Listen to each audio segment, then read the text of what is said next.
Welcome to the 20th Century History series. All podcasts are released under a Creative Commons license and are free for non-commercial use. Each podcast is self-contained and does not require listening to previous episodes. The author is Kim Sonderborg, editor is Philip Bird, and the editor-in-chief is Dr. Liam Brown. All episodes are read by Kim Sonderborg.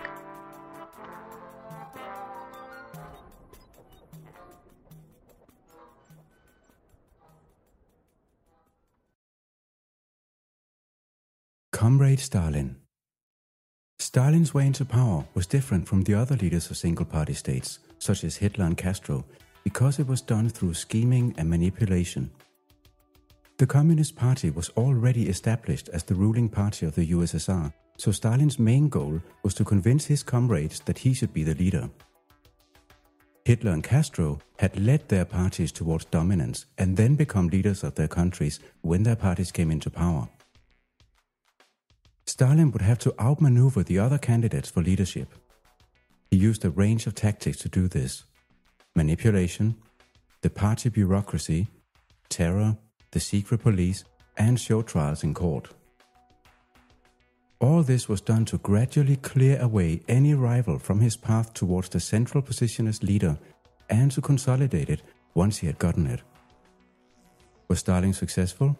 Well, in early 1953, he suffered a stroke which left him paralyzed and unable to speak. It took 2 days before anyone dared to even enter his private room at his country dacha at Kuncevo to see whether he was all right. By this time, he was the center of a cult of personality and considered the absolutely infallible leader of the Soviet Union. Stalin's ascent towards power can be divided into 3 main time periods. The first is 1924 to 1928, when the main question was who was to become Lenin's successor as the leader of Soviet communism. The second would be 1928 to 1939, when Stalin was consolidating his power both within the party and by changing the face of Russian society as a whole. And the third one is the time from 1942 to his death in March 1953, when Stalin emerged as the great patriotic leader of the nation, revered with almost godlike status. We will examine how at each of these times Stalin managed a successful outcome, always remaining in power or even increasing it. Stalin's quest for power began when Lenin died in January 1924. Lenin had not named a successor. Stalin eventually assumed this leadership through a series of manipulations. He outmaneuvered his closest friends and comrades and exploited his position as General Secretary of the Communist Party to create a large group of personal followers within the party. These maneuvers were very successful and speak of Stalin's patience, perseverance, and psychological insights. He was not the first choice for the leadership. Leon Trotsky, Commissar for War and organizer of the Communist Revolution in October 1917, was considered a likely first choice. And Grigory Zinoviev and Lev Kamenev, leaders of the Petrograd and Moscow Soviets, were more well known among party members than Stalin. Stalin had in 1923 been given the not-so-prestigious position of General Secretary of the Communist Party. Basically, he was in charge of the paperwork. But he managed to use this position to gain influence and support in a way no one had foreseen. Stalin's first tactic towards complete leadership in 1924 to 28 was to outmaneuver his friends and colleagues in the Politburo, the highest decision-making organ within the Communist Party. In 1925, it was Leon Trotsky. The issue was one of economy. Immediately after the Communist, or Bolshevik as they were known back then, takeover of power, a civil war broke out in Russia. Lenin and Trotsky had implemented the policy of war communism, which basically meant that a team of about 75 Red Army soldiers armed with machine guns would go to each village and take the peasants' crops and animals. This had great impacts on the economy. Since it was useless to produce extra, the peasants had stopped producing more than what they themselves needed in order to survive. After the Civil War, Russia was starving and something had to be done to get the peasants producing again. Lenin had implemented the new economic policy, the NEP. Under the NEP, peasants were allowed to sell some of their surplus production. As a result, production rose dramatically. The NEP worked brilliantly. The problem was that it was capitalist. Now the Politburo had to decide what to do with it. Trotsky, the idealist, wanted it replaced by a proper communist plan that fit communist ideology. Zinoviev and Kamenev, the pragmatists, wanted to keep the NEP for now and then gradually introduce a communist economy. Stalin kept in the background, letting the others reveal their thoughts. He then sided with Zinoviev and Kamenev, arguing for keeping the NEP. Stalin also began criticizing Trotsky's theory of permanent revolution, the notion that a global communist revolution was inevitable and that Russia should lead it. Stalin introduced his own theory, socialism in one country.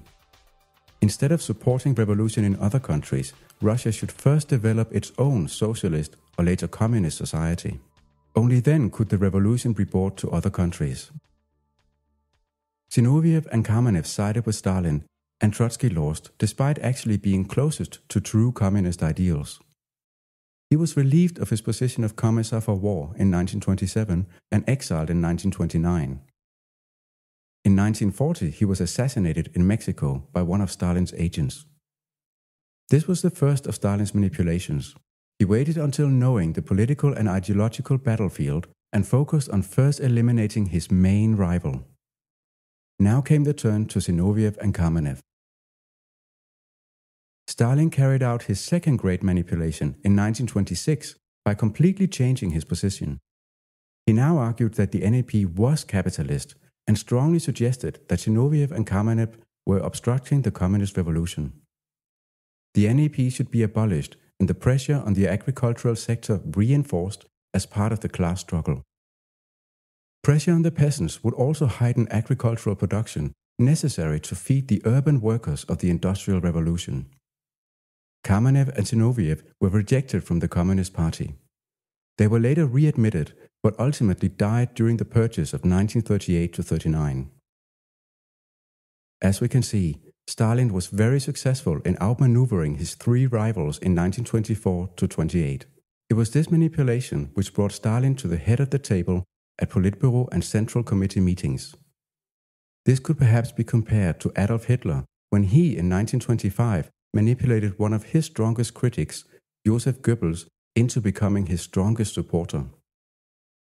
Although Hitler did not have the formidable party opponents that Stalin did, he nevertheless had to outmaneuver critics and contenders for the leadership, such as Goebbels and the two Strasser brothers, who had been part of the German Workers' Party on which the Nazi Party was built. Stalin's second great tactic was to use his position within the party bureaucracy to enhance and consolidate his influence. This took place between 1928 and 1939. As General Secretary, Stalin held the nomenklatura, the list of party members approved for administrative posts.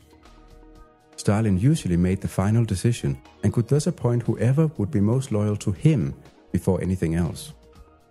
The party grew, particularly during the Lenin enrollment of 1924-25, where the amount of members tripled to 1.5 million.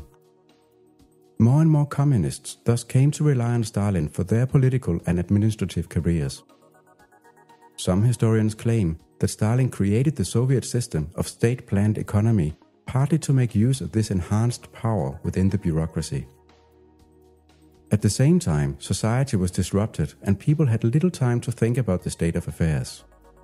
The state planning organ, Gosplan, set 5-year targets for industrial and agricultural production. The first 5-year plan ran from 1928 to 1932 and focused on heavy industry, mining, and building dams and canals. People would be moved from their homes to new industrial sites where the factories were built from scratch. In 1928, Russia had 11 million industrial workers. In 1923, it was 38 million. At the same time, agriculture was collectivized. The small farms of Russia's 120 million peasants were broken up and compiled into large collectives where the soil was cultivated by the farmers in teams. In 1940, all of Russia's hundreds of millions of farms had been transformed into 243,000 collectives and 4,000 state farms. Some of these collectives would hold thousands of farmers who would live in dormitories and work in units.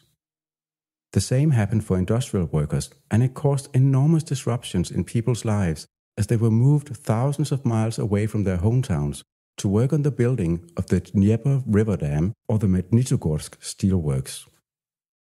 As we can see, Stalin was very successful in guiding the Communist Party and through it the entire Russia towards economic progress and socialism in one country. He made use of his power to appoint people to administrative posts in the bureaucracy. By making this bureaucracy larger, Stalin would control the appointment of, and thus support from, even more clients. Furthermore, although agricultural production did not increase, industrial production grew by 250% in 1929 to 33. So there was economic progress, but the living conditions for the Russian people were terrible. In comparison, Hitler's influence on German economy was not as direct as Stalin's. Something as trivial as appointing economic officials would be delegated to others in the Nazi Party. Where Stalin's control was based on party machinery, Hitler's would be on Aryan ideology. In both parties, however, loyalty to the leader was more important than anything else. And loyalty was to be tested when Stalin began purging the Communist Party. The infamous purges was Stalin's tactic of consolidating power within the Communist Party and of its entire history. Purging means to cleanse or remove. From 1934 to 38, these purges eliminated the old members of the Communist Party and anyone who criticized communist policy. The main organization responsible for this was the secret police, the NKVD. The NKVD had unlimited authority to arrest, interrogate, and imprison enemies of the state. The party members would be controlled by the fear of being purged, and indeed the whole party would be afraid, as nothing protected anyone from being purged. Stalin wanted to cleanse the Communist Party reactionaries, saboteurs, and those with a bourgeois careerist attitude. This meant anyone who did not appear 100% pro-communist. Everyone lived in fear, from the other members of the Politburo, who might live in the same building as Stalin within the Kremlin, to any party official who could be associated with the newest victim. Purges happened by association. If the head of an office was purged, his subordinates would soon follow, just for being his subordinates. It started quite amiable in 1933, when the purges focused on rank and file members. Of the 1.5 million members, 33% were purged out of the party. 22% were expelled, while 11% left by themselves. This changed, however, when Sergei Kirov, a senior member of the Politburo and close friend of Stalin, was assassinated on December 1, 1934. Stalin used the assassination as an excuse to start new purges on important administrative positions, Red Army generals, some NKVD leaders, and others.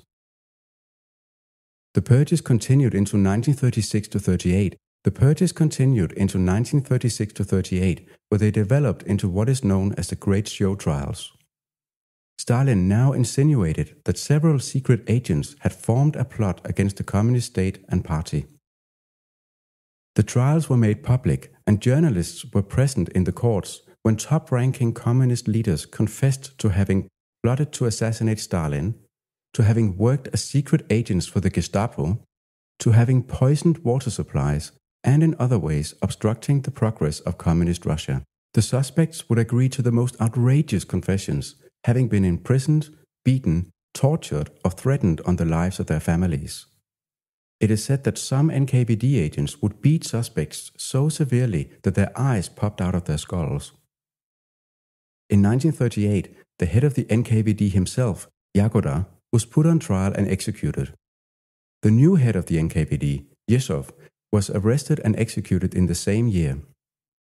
He was superseded by Lavrentiy Beria, who managed to stay in the position until the death of Stalin in 1953.